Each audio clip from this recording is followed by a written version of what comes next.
Nasimula ng umaga at damhin ng pagpapala, araw ay gawing payapa, na Espiritong Banal ang kasama. May matibay na pag-asa,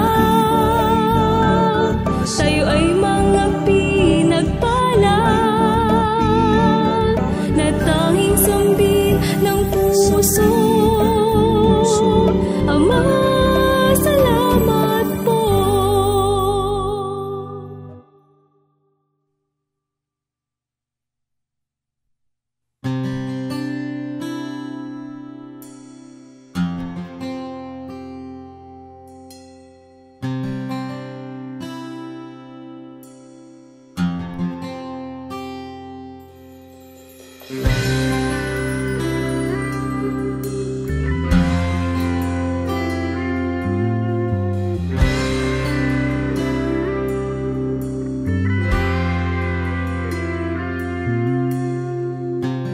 Time is running so fast for me.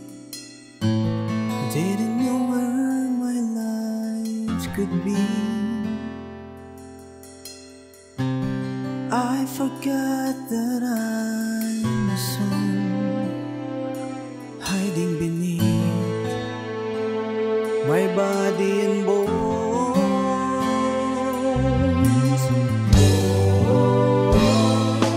I don't want to waste my chance. Oh Lord, give me your guidance. I want to come back home. There's a home of love and peaceful living, a holy place wherein my soul belongs. I realize my faults and thoughts that were so wrong, using my life in my own ways and reasons. I want to come back home. I want to come back home.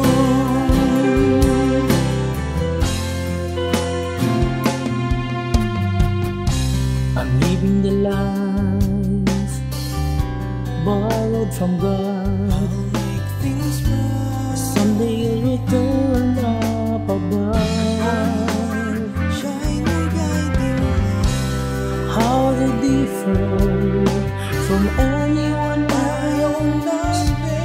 But blessing You gave me all, nothing less. I'll be there. I don't want to waste my chance.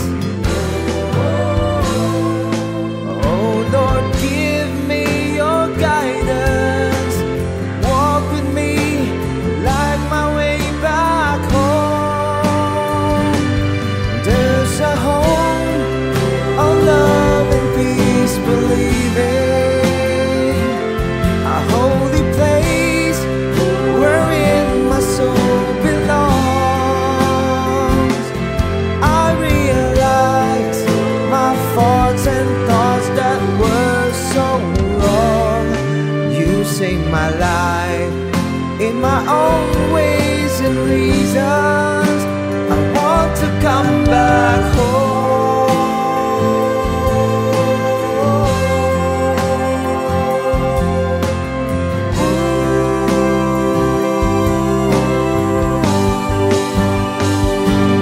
Father, please hear my prayer,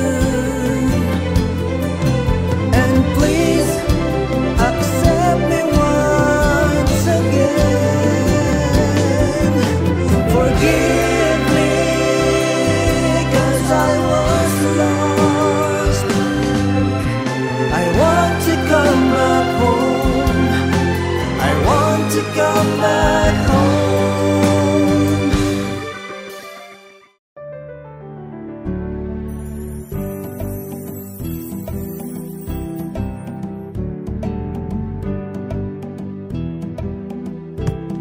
Sa bawat laro ng sports, mahalaga ang papel ng isang goalkeeper sa pagdepensa ng goalpost. Naninindigan laban sa kalaban at tinitiyak ang tagumpay ng kanyang koponan.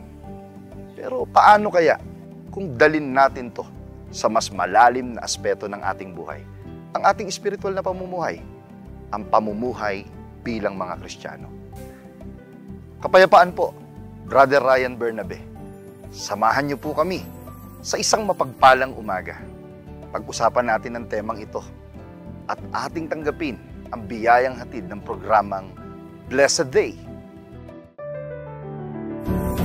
Simula ng umaga at damhin ng pagpapala, araw ay gawing payapa, na Espiritong Banal ang kasama. May matibay na pag-asa, tayo ay mga pinagpala, na tanging sambin ng puso. Ama, salamat po.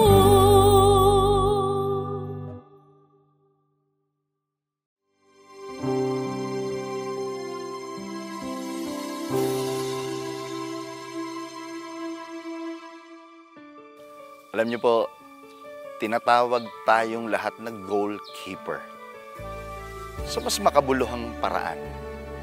Hindi upang ipagtanggol ang isang pisikal na goal, kundi upang abutin ang pinakamataas na layunin, ang pagiging kawangis ni Kristo.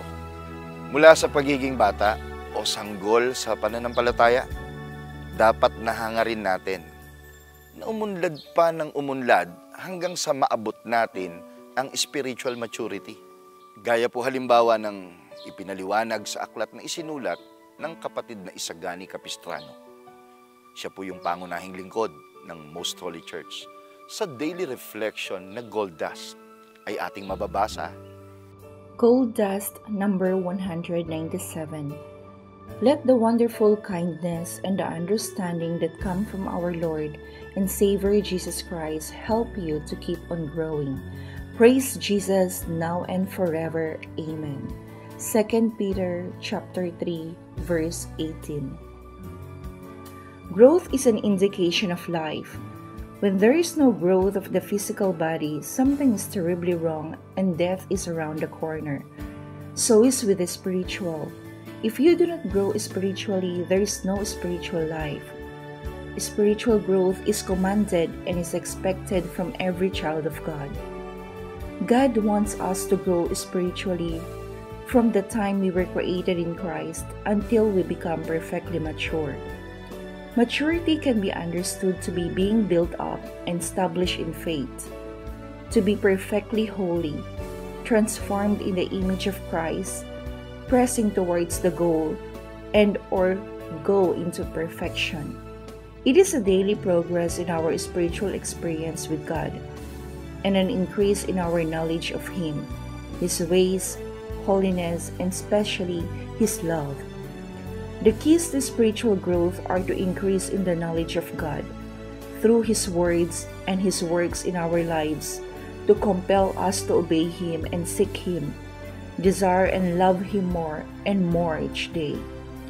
Growing spiritually is not determined by how long you have been attending church, how blessed you are in life, nor how knowledgeable and honorable you are in the world. Spiritual growth is a transformed life through the words of God. Are you growing? If so, are you growing at the right growth rate? You see, brethren, to grow spiritually is our obligation and a privilege bestowed upon us by Christ.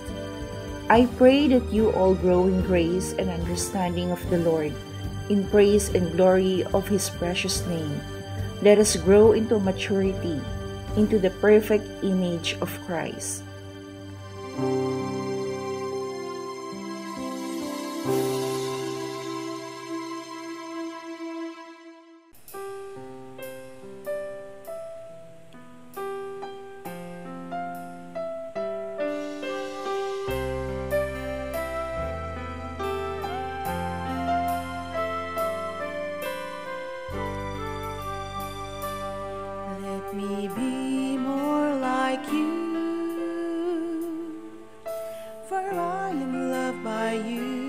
my Lord, the Most High God. Let me be more like you, for I am loved by you, my Lord,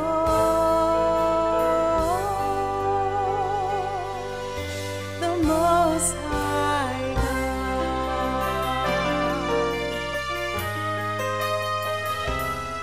Let your light guide me and warm me with your grace.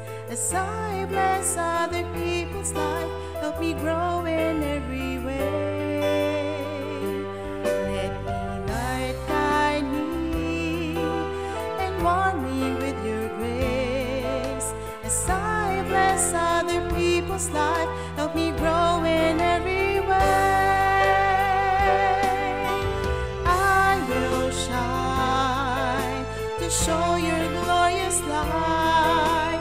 I will sing to share your great wisdom. I will rise and let my spirit grow. For I am loved by you, my Lord, the Most High God.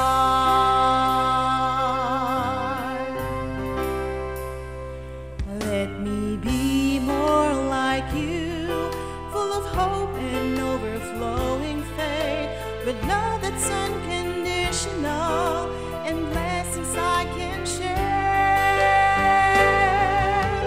I will shine to show your glorious light. I will sing to share your great wisdom. I will rise and let my spirit grow. For I am loved by you, my Lord, the Most High God. Let your love uphold me to thy kingdom of righteousness, and together we will show the world that your greatness has no end.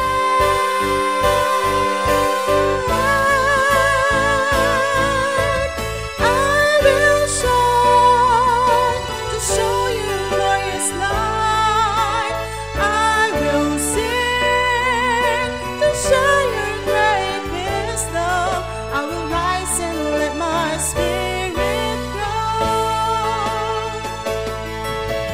I will shine to show your glorious light.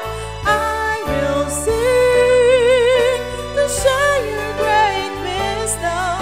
I will rise and let my spirit grow. For I am loved by you. For I am loved by you. For I am loved by you, my Lord,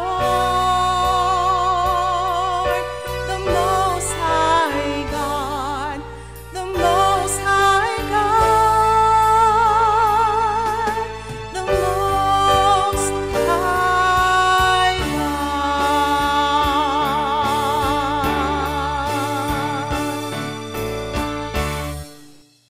Kasalukuyan po kayong nanonood ng programang ipinaglilingkod ng Kabanal-Banalang Iglesia ng Diyos kay Kristo Jesus.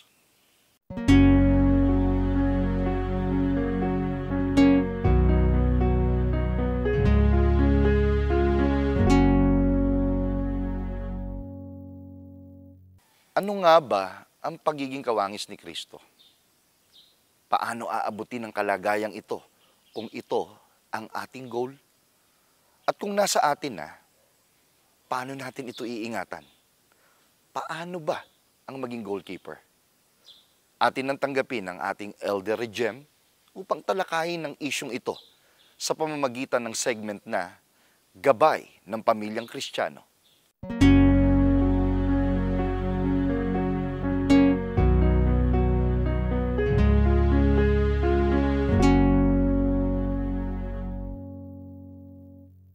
Shalom po mga minamahal na kapatid, at sa inyo po na aming mga kaibigan. Good morning po sa inyong lahat.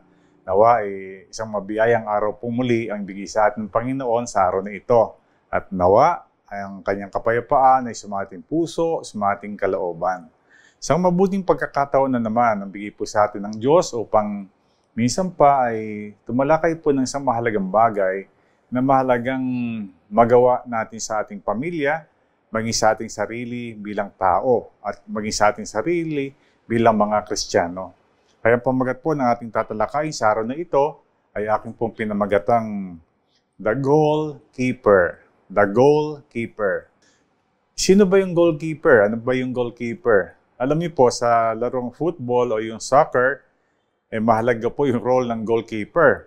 Kasi siya po yung taga-depensa, tagapag-ingat ng kanilang goal para yung kanilang kalaban hindi maka-score.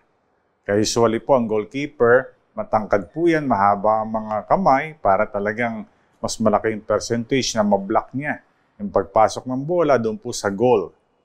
At ito po meron din goalkeeper sa tinatawag pong sport na hockey.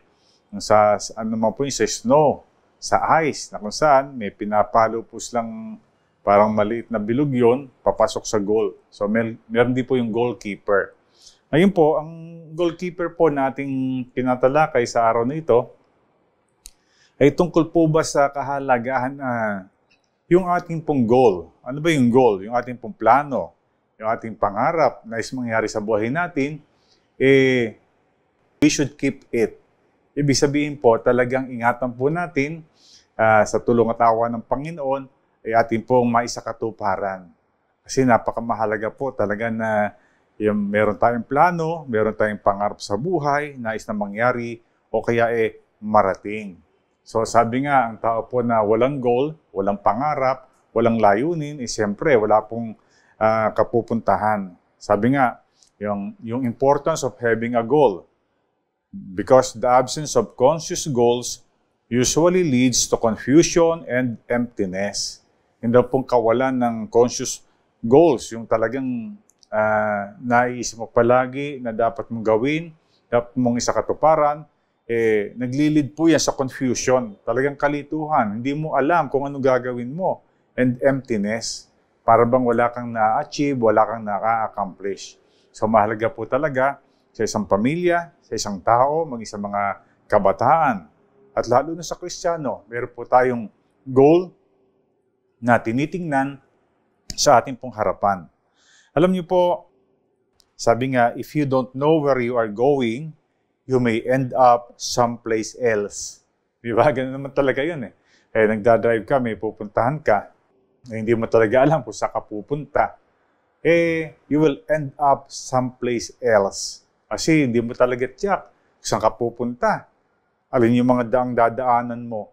So, ganun din po sa ating buhay.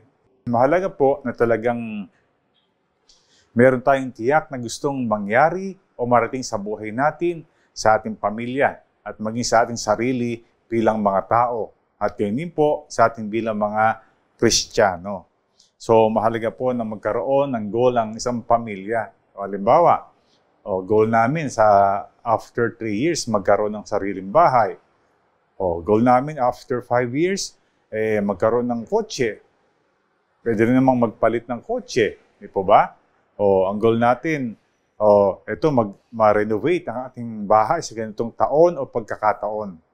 So, yun po mga halimbawa ng maaaring maging goal ng isang pamilya. Halimbawa na may kakayahan, pwede rin po maging goal na sana makapagbakasyon tayo, buong pamilya, halimbawa sa Boracay, di po ba? sa magagandang dako dito sa Pilipinas, sa Palawan, sa Coron, di po ba? Pwede pong maging goal yan. At kahit po sa ibang mga bansa, kung meron kayong kakayahan, makapag-iipon kayo, pwede rin po maging goal. Sige, sana ma-experience natin makapunta kahit sa Asia, sa Hong Kong, sa Singapore, o saan man. So, yun po ang mga halimbawa ng mga pwede natin maging goal sa ating pamilya. Ano pa? Sa trabaho, di po ba? Kung ikay nagtatrabaho, magkaroon ka ng goal na sana, ma-promote ka, umunod ka sa iyong trabaho, tumaas ang iyong sweldo. At maging sa negosyo. Kasi ang negosyo po na parang stagnant, hindi po uunlad yan. So mahalaga talaga na meron tayong goal sa sales, magkaroon ka ng sales goal. Halimbawa, sa expansion, magkaroon ka ng goal na expand yan para lalo pang maging mabunga at lumago ang iyong negosyo. Maging sa pag-aaral din, di po ba? Ang isang kabataan po, isang bata, mahalaga may goal din siya. O sana mapagtapos ko yung aking high school, yung aking secondary studies, mapagtapos ko, at sana kung pwede, maging goal mo, maging scholar ka. Pwede po yan. Para hindi masyadong mahirapan yung magulang mo na pag-aralin ka sa kolehiyo. So yun po yung mga simpleng goal na mahalagang meron tayo para meron talaga tayong dahilan kaya gumigising sa umaga, kaya nagpapakabuti tayo, nagsisikap at nagiging masipag. So yun po ang mahalagang mangyari sa ating buhay. At di lang po yun, maging sa love life, di po ba? O halimbawa, meron kang boyfriend, meron kang girlfriend. Mahalaga po, iniisip nyo na rin yung future, yung pong mangyayari, yung mga pangarap. Kasi alam nyo, kung talagang kayo tapat sa isa't isa, tapat ka sa nobya mo o nobyo mo, magpaplano kayo Magkakaroon kayo ng goal o nagtatrabaho kayo ngayon o kayo nag-aaral, may boyfriend na. O ang goal ninyo, kumbaga short-term goal, makapagtapos sa pag-aaral pareho. Ano pang short-term goal? O magkaroon ng stable job.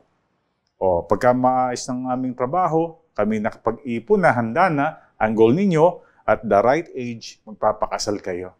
So, di po ba? Yung na maganda na nangyayari sa mga kabataang Kristiyano na meron po mga relationship in a relationship. So, mahalaga yan mga kabataan.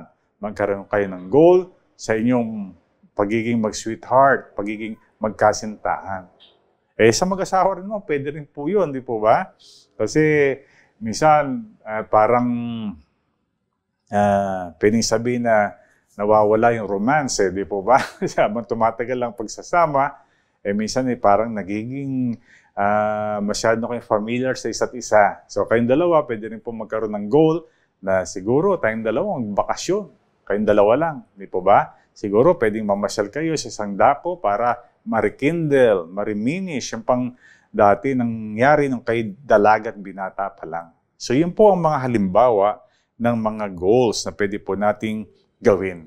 Ngayon, tungkol po naman sa mga kabataan, halimbawa sa ating mga anak, i-guide po natin sila na magkaroon po sila ng malinaw kung ano ang gusto lang maging sa kanilang pagtanda o sa kanilang mga naging mature na po sila o kinakailangan na mag-aral o kaya magtrabaho.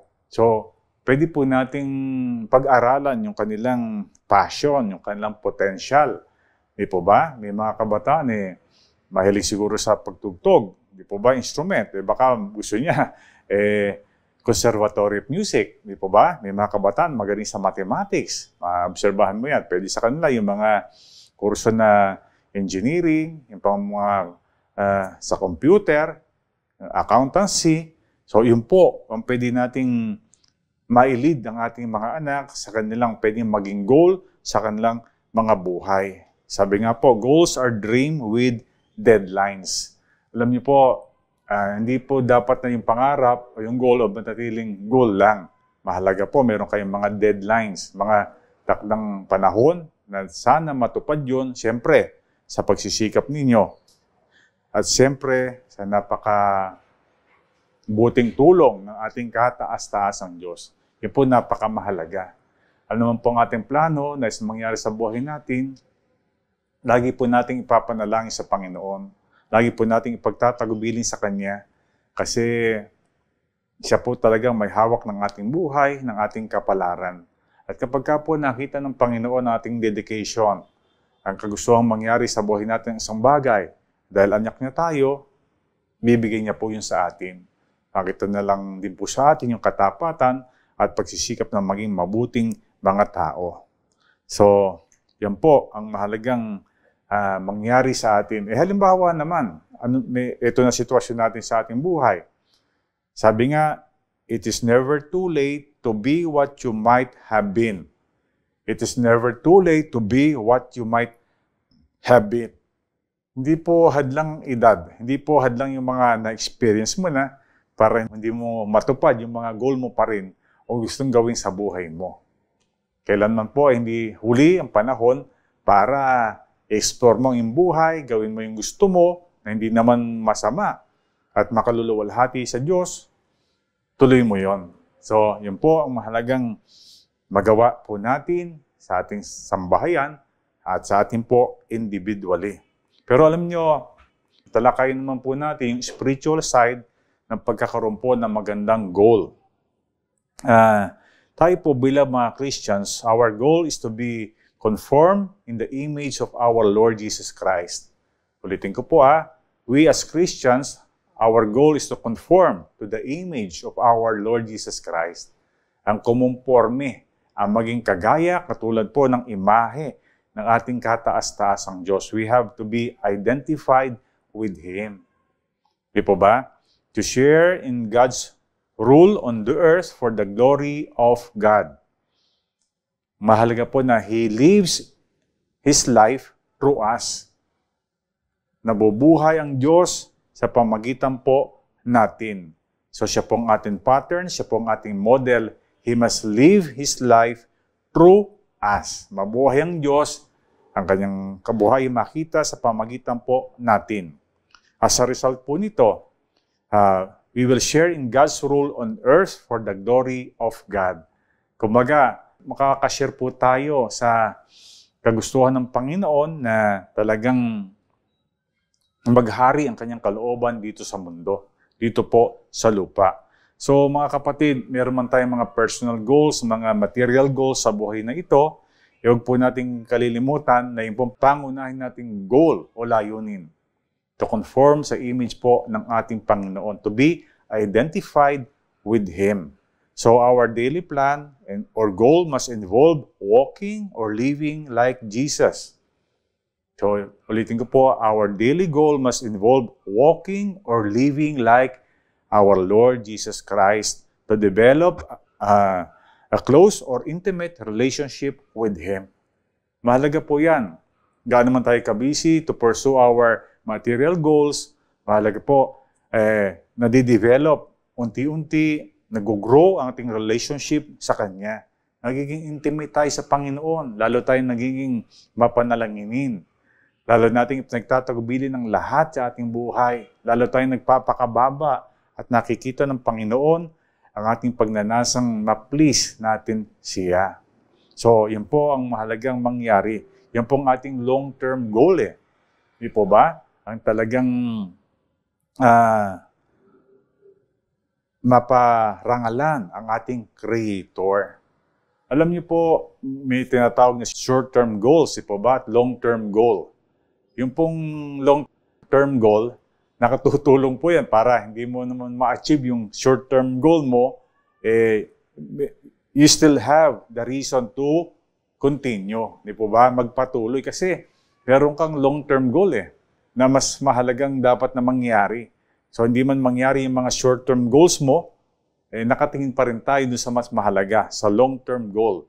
And yun nga po, to be identified with our Lord Jesus Christ, to be transformed, para po maging katulad niya at maging kasama ng Panginoon na mag-roll over in this world sa pamagitan po ng mabuting paraan ng ating pamumuhay. So, yun po ang mahalagang mangyari sa atin na mga magkakapatid. Sabi po sa Proverbs 16:3, commit to the Lord whatever you do. I-commit mo sa Diyos, ipagpasa Diyos mo ang lahat ng iyong gagawin. Bilang tao niya, bilang lingkod niya, yun po yung napakamahalaga. At ano pang sabi? Delight in the Lord, and He will give you the desires of your heart. Maging masaya sa piling ng Diyos. Maging masaya na gawin yung mga utos niya. Maging masaya na maging tunay niyang disciple na talagang nagko-conform sa kanyang standard na dapat po nating magawa bilang kanyang mga tagasunod. At anong sabi? He will give the desires of our hearts. Kasi yung ibang tao, ibang klase Napakaraming gustong mangyari sa buhay, gustong ma-achieve, hindi naman masaya na nagbabanal. Di po ba? Hindi naman ginagawa yung mga utos ng Panginoon. Kaunahin po natin yon. We must please our Creator, maging mabuti po tayong tagasunod niya, mabuhay tayo sa kabutihan, at pag humiling tayo sa Panginoon, He will give the desires of our hearts. Lalo na kung ito po ay in line sa kanyang mga kalooban. Makatatapos ka ng pag-aaral, magkakaroon ka ng stable job, magtatagumpay ang iyong negosyo, makakatagpo ka ng talagang perfect na asawa para sa iyo.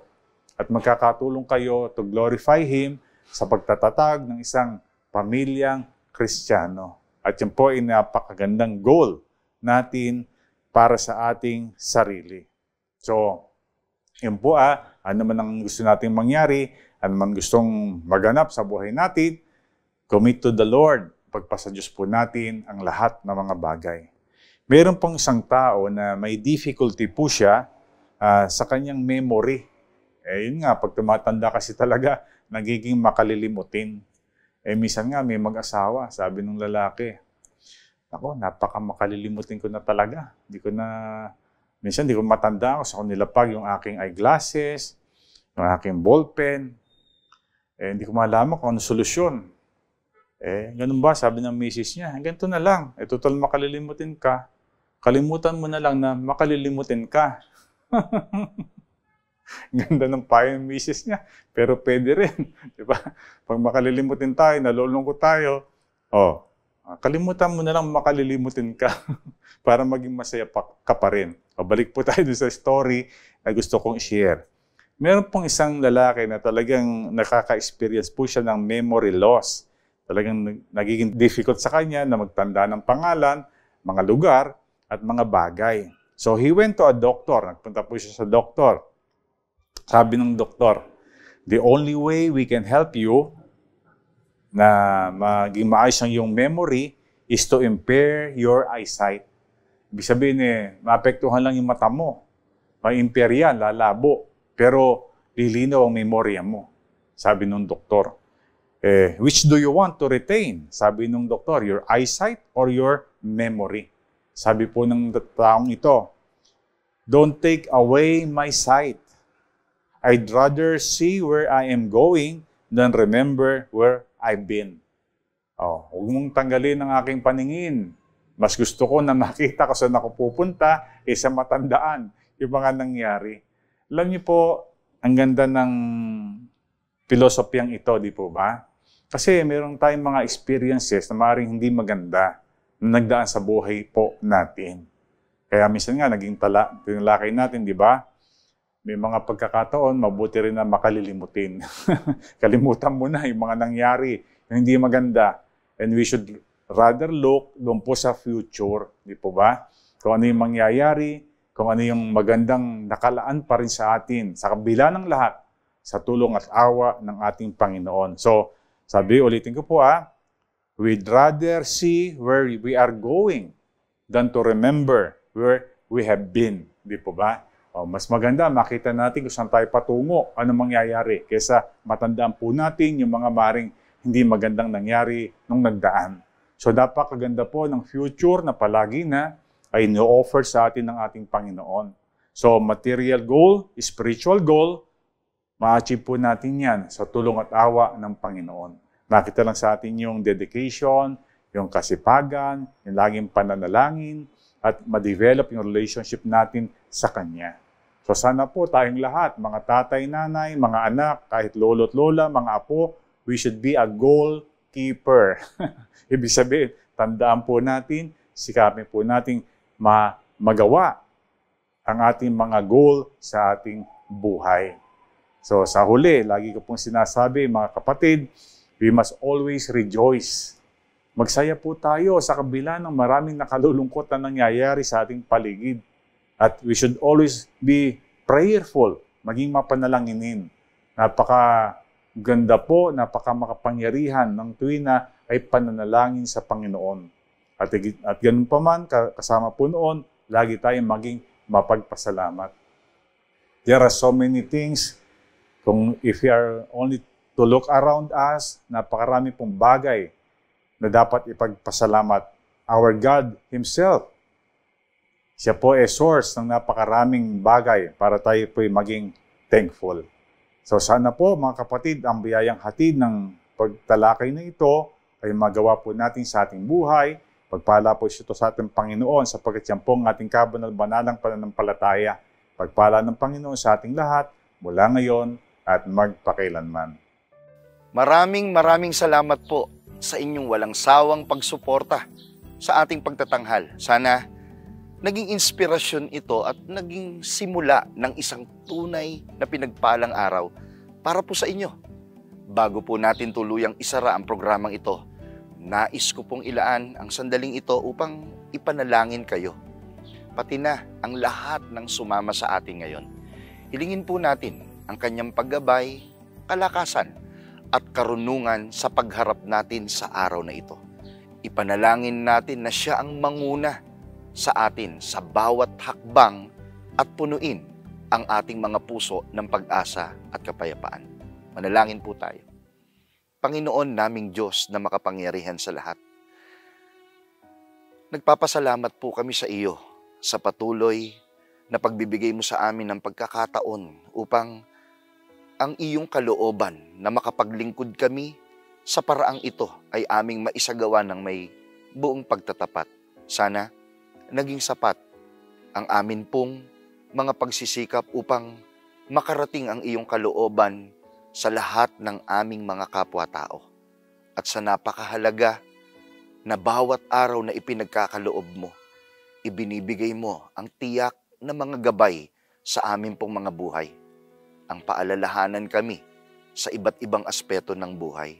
Lalo na po, Panginoon, sana ang lahat po ng nakapakinig ng napakahalagang mensahe mo sa araw na ito ay tunay na naging gabay nila at naging kalakasan nila ang pagkakaroon namin ng tamang goal sa amin pong buhay. Ang goal na ikaw ay aming makilala. Ang goal na ikaw ay aming mapaglingkuran. At higit sa lahat, kung paano po namin ito maiingatan sa aming buhay. Maging part sana ng consideration ng amin pong mga kaibigan na ang tanging paraan para maingatan ito ay manatili ka naming pinakikinggan, manatili naming hinahangad na malaman ang iyong kalooban at tulungan niyo po sana kaming patuloy. Kami na nasa likod ng programang ito ay maipahayag namin ng buong pagtatapat ang magbibigay ng tiyak na gabay sa lahat po ng aming kaibigan, kamag-anak, churchmate, sa lahat ng nakikinig at nanonood ng programang ito upang lalo kaming lumago. Tumibay po ang aming pananampalataya. Masabi naming lahat, tama ang pag-iingat namin ng goal o pangunahing goal sa aming buhay. Ang ikaw ay amin pong mapaglingkuran. Sumasampalataya kami. Ito ang magiging inspirasyon naming lahat at ma-share namin ito. Una sa aming pamilya, sa lahat ng aming mga kaibigan, bago kami mag-start ng aming trabaho, sa opisina, bago mag-start sa pag-aaral, Panginoon naming Diyos. Maging bendisyon nawa ito sa aming mga kapwa. Hinihiling namin ang lahat sa iyo, sa pangalan mong Kristo Jesus na aming tagapagligtas. Amen.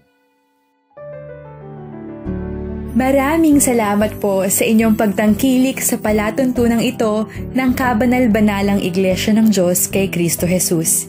Kung nais po ninyong mapanood ng iba pa naming programa, mag-subscribe sa ating YouTube channel na The Most Holy Church at bisitahin ang aming Facebook fanpage na MHC Media. Upang lubos po ninyong makilala ang Kabanal-Banalang Iglesia ng Diyos kay Kristo Jesus, bisitahin ang ating official website na www.mostholychurch.com. Para naman po sa inyong katanungan, prayer request o libreng Bible study sa inyong tahanan, i-post lamang ang kahilingan sa comment section ng programang ito. Maaari din po kayong tumawag o mag-text sa mga sumusunod na numero. Sa Smart o Talk and Text, 0909-555-5009. Sa Globe o TM, 0926-383-0454. Sa Dito SIM, 0991-419-2027 at sa landline 8255-6949 o 8553-0946. Maraming salamat po.